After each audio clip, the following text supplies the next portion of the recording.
Now, the world around us infers that there are many ways to find God. And because this video needs to be less than 10 minutes, we're going to push aside all those previously considered avenues, and we're going to look at things a little different.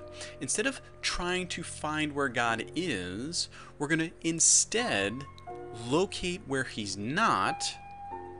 And if you can eliminate all the locations God does not exist, then what's left will be the most apt way to pursue Him. So, we're going to go through 3 stages. The first, looking at how God is not in God's creations. Second, looking that God is not in our creations. And then finally, that God is not in our souls. So let's begin with the first. God is not in His creations. And what do His creations encompass? Well, the entire material universe. Essentially, anything made of atoms is not God. He is omnipresent, so He's there, but He is not any of the atoms. The atoms express Him, but the expressions of Him are not Him. This is a very subtle distinction, but it's obviously very critical, because once you realize this, you don't have to look to the wood, or to the wind, or to the water, or to the air as a means to get to God. Those atoms cannot get you to God because He's not in the atoms. That brings us then to the second point. God is not in our creations. What are our creations? Well, very simply, thoughts, emotions, and actions. Our soul lives with God, and then we mentally, emotionally, and physically express what we experience in our spiritual union with God. However, those thoughts, emotions, and actions are expressions. They're not God. So our thoughts of God are not actually God. Our emotional experiences with God are not actually God. The way we act, trying to be like Him, that's not actually like Him. It doesn't make it wrong or evil or bad.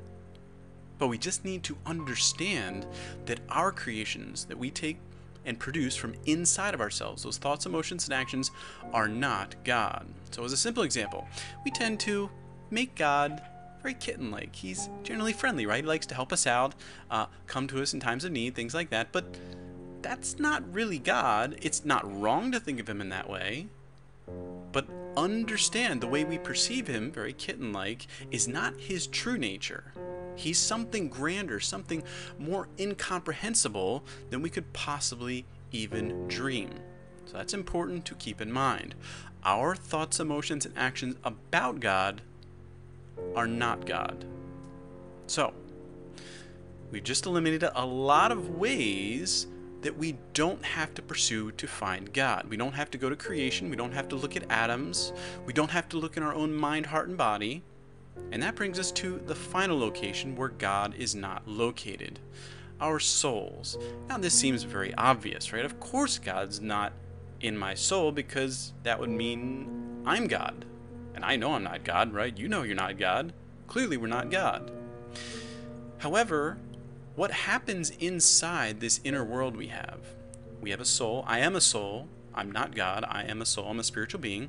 And then our mind, heart, and body express the soul. They don't express God. They express how God shapes us and mold us. But that means they're expressing our soul, not God. And very often we try to picture God in the mind. We try to feel God in the heart. We try to act like God in the body. But that's not actually what's happening. We're actually thinking, feeling, and acting like our soul. And our mind, heart, and body have no way to judge whether we're actually living with God or not.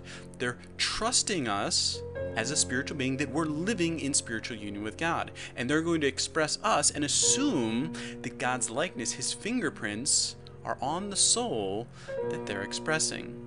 Now this seems simple enough, right?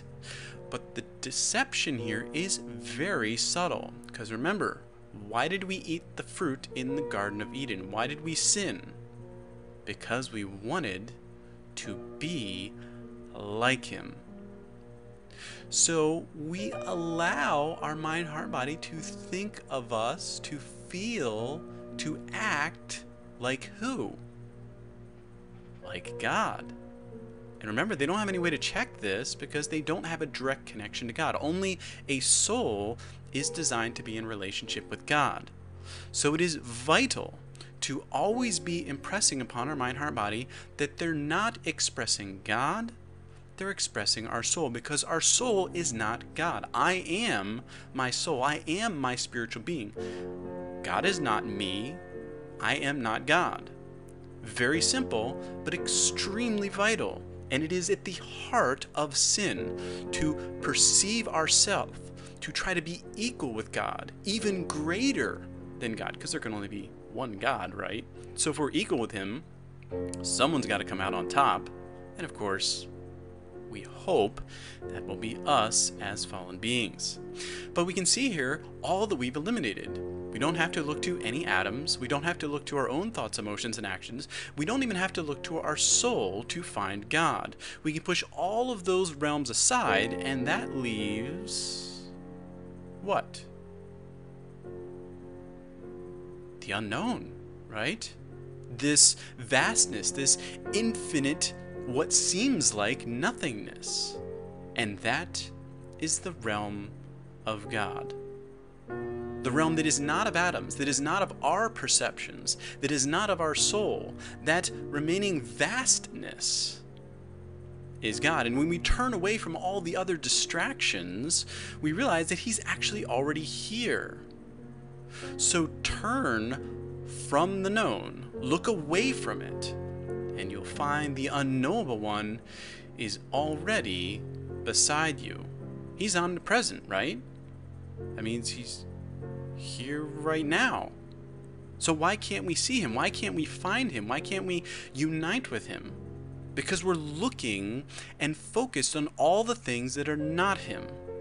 Atoms, our perceptions, ourselves. And when we look away from those distractions, we sense this vastness, this hugeness, and we don't even know what that is.